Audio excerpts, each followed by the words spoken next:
The first report from the UK's COVID-19 public inquiry is now out. In this episode, I will break down the essentials, the good, the bad, and the ugly, and what we might expect as this inquiry rolls into its subsequent stages.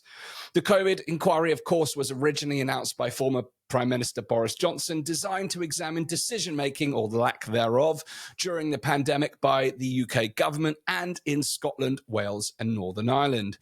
The inquiry, whose chair is the Right Honourable Baroness Heather Hallett, a retired British judge and crossbench life peer, published the very first report from the inquiry so far, including recommendations on the topic of resilience and preparedness. This was released on the 18th of July, with 9 or more so reports still yet to come that will cover issues such as vaccines and therapeutics, although that part of the inquiry has conveniently been delayed till 2025, and the economic response and the effect upon children. This report almost entirely focuses on the central structures and institutions that were tasked with responding to the COVID-19 pandemic. The UK government and the devolved nations failed their citizens as they planned for the wrong pandemic, says Hallett, meaning that the government had been wargaming an influenza epidemic and not a coronavirus epidemic. I mean, they had the crystal ball. How could they not see this was coming? While there was nothing especially earth-shattering in this first report, there are some important indicators of what we're likely to expect in the future. Hint, guess what? Another near-future pandemic is regarded as inevitable, in line with the fear propaganda coming from the World Health Organization. Although, as usual, there is no evidence at all given to why this could be the case. And of course, we look back the last 100 years, we've had nothing like this to the extent that we had in COVID. The report states it is not a question of if another pandemic will strike, but when. Yet the evidence is overwhelmingly lacking. And despite this, the report continues to propagate the narrative that another pandemic, potentially one that's even more transmissible or even more lethal, is likely to occur in the near to medium term without evidence. Now, the key assumptions are that the COVID measures themselves, such as lockdowns and mass masking, vaccine mandates, all of which we have known to be flawed, are treated as settled and inherent goods. There is nothing anywhere in this report to lead us to think that any serious reflection is actually being done on the efficacy, the legality, or indeed the harms caused by the measures themselves. One startling oversight is that in listing the so-called vulnerable segments of society, the elderly are not even given a mention. Now, anyone that's been paying any attention to the data will see that age was a very significant factor. In fact, could be the most important factor to a person's susceptibility to serious harm when it comes to this particular virus. Now, this is quite an outrageous oversight and raises some troubling questions. And it seems unlikely that it even is an oversight, considering the comprehensive list of vulnerable segments that are actually listed in this report.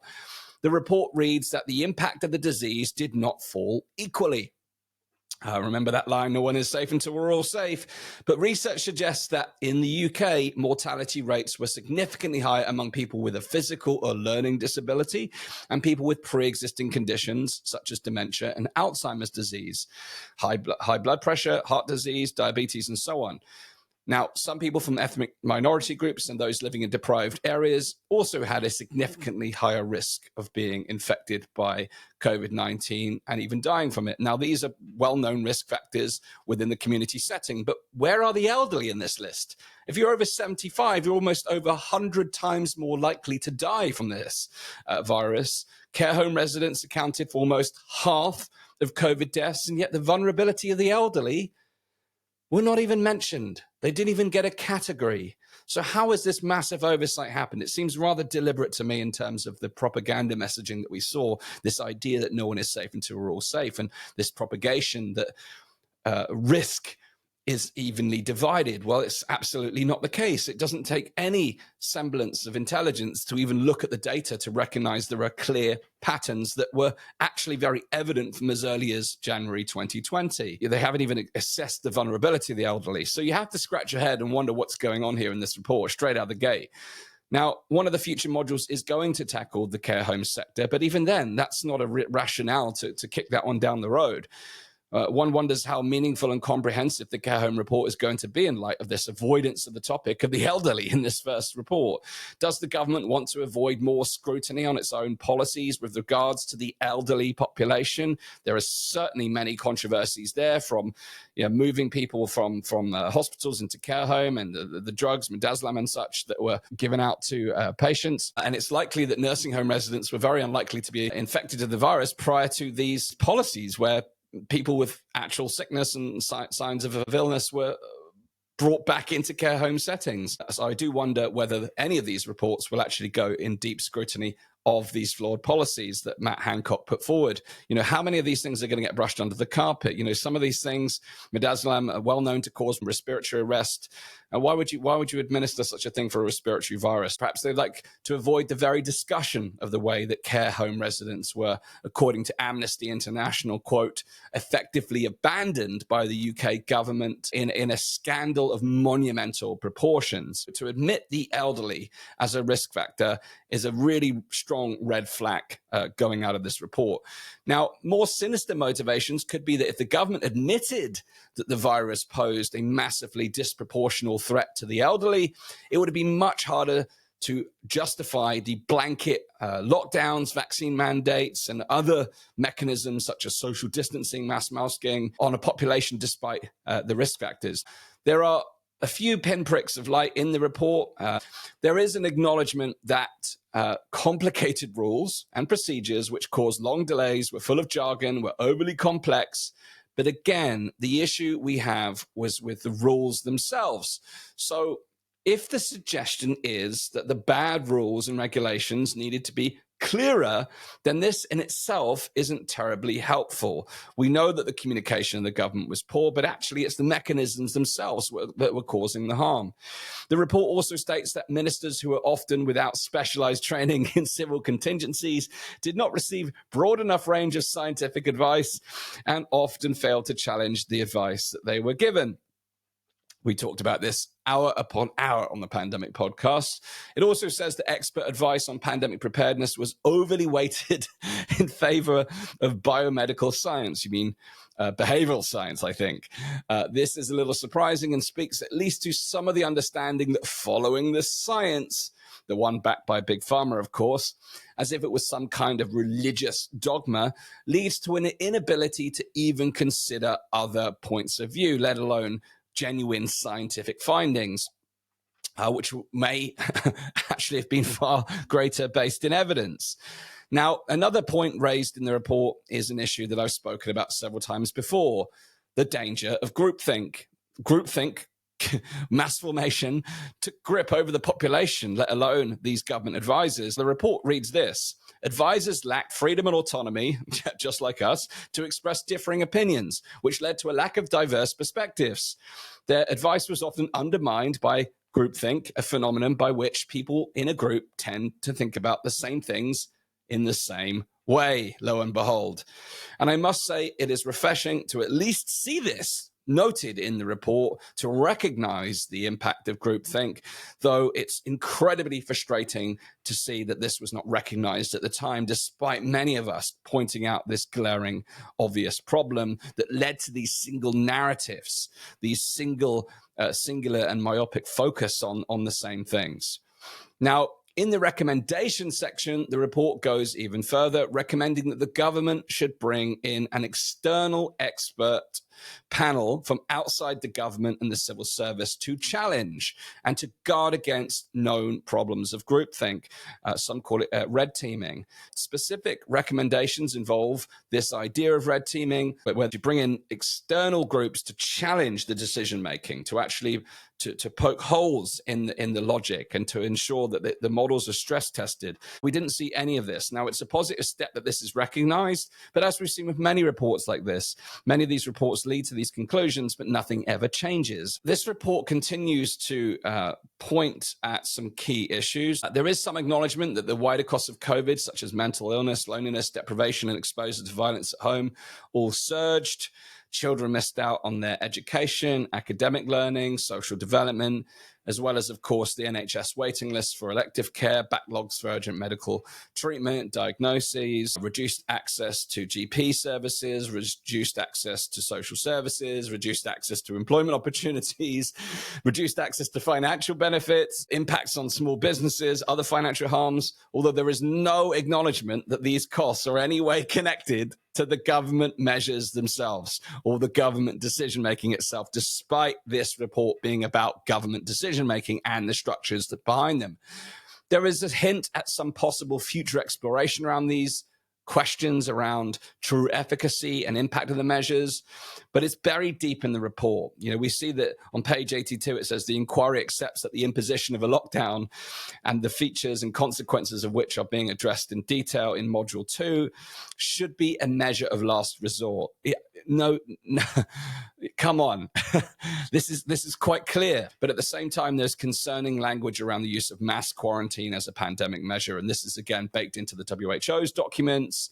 It's referenced in this document. And I think we really need to seriously have a genuine review on what happened during COVID. This is clearly not it. There is no scientific or clinical evaluation of the efficacy, the impact of these measures, the necessity of these measures, the government communication around these measures. There is no genuine inquiry happening here. The rest of the recommendations in the report are predictably focused again on how government and the civil service could have better liaised with non-governmental systems to enforce the very measures that caused all the harms I've just touched upon. These measures themselves are not part of the inquiry so far, of course. There are more modules to come. We will see.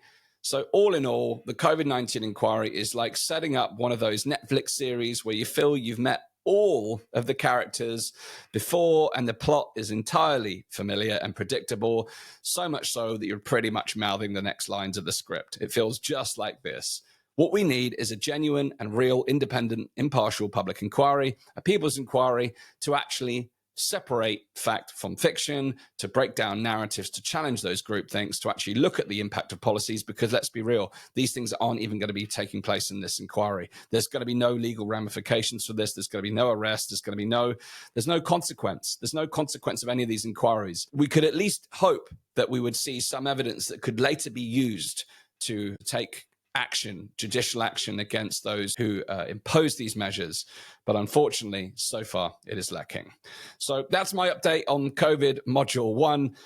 I mean, people have seen that this is such a shut door that, really no one is even paying attention to this first module. I think I'm one of the first, if only, people to comment on this. I haven't seen it in any of the mainstream press or even the alternative media, but there's an overview for you. Please do share this. Let people know that this is at least happening. You can still go on the COVID inquiry website and have your say. I encourage you to do that. Thousands of people are able to write in and have their point of view. And if we don't take that shot, then, more of the reports are going to come out just like this. They're also doing a tour of the UK where you can also make your voice heard. And again, if we're not careful, this entire thing is going to be whitewashed with the narratives. So please do go to the COVID-19 inquiry and have your say. It's important that we do that. Let's take that democratic opportunity.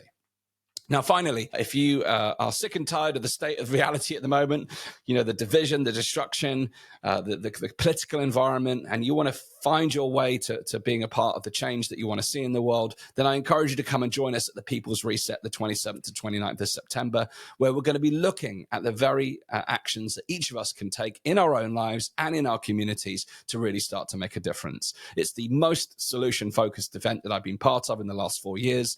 It's desperately needed right now, particularly in the context of everything that's going on in the world. It's a place where you can go and become optimistic again and have hope for the future, and to meet inspirational people and get surrounded by people who have a positive idea of what the world could look like as we move forward. So head over to thegreaterreset.org, check out the details, get your tickets. You'll see a trailer in just a minute. I hope to see you there. Thanks for tuning in.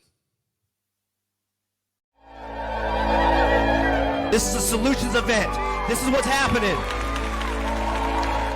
After 5 successful events in North America, the Freedom Cell Network is partnering with Free Humanity to bring the People's Reset to Bath, UK.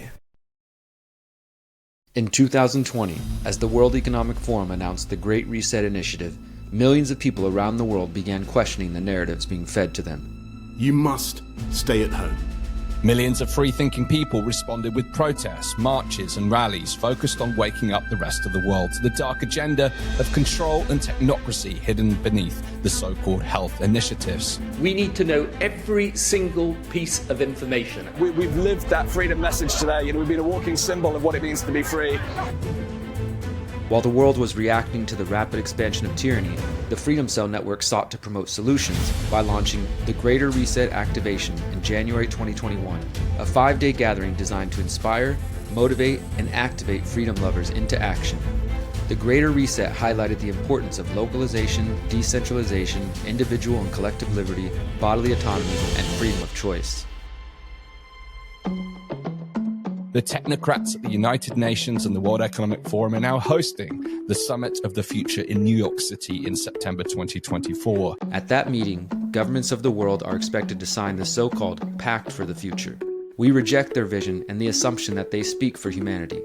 Join us in September for the People's Reset UK, our summit for our future. Over 3 days, we will gather in community, celebrating our victories and successes, whilst continuing to highlight solutions under 5 holistic themes. Liberate your mind, body, and spirit. Permaculture and food independence. Building parallel networks. Empowering technology. And building free and conscious communities.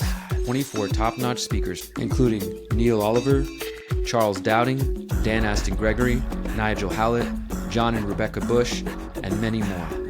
We'll also be hosting the People's Reset concert featuring international artist Dub FX, as well as Presence, 33, and more talented performers to come. Join us in Bath in September 2024 as we collaborate and build the parallel systems of the future. Join us for the next evolution of the Greater Reset. Join us for the People's Reset UK. Visit thegreaterreset.org to learn more and to get your ticket today.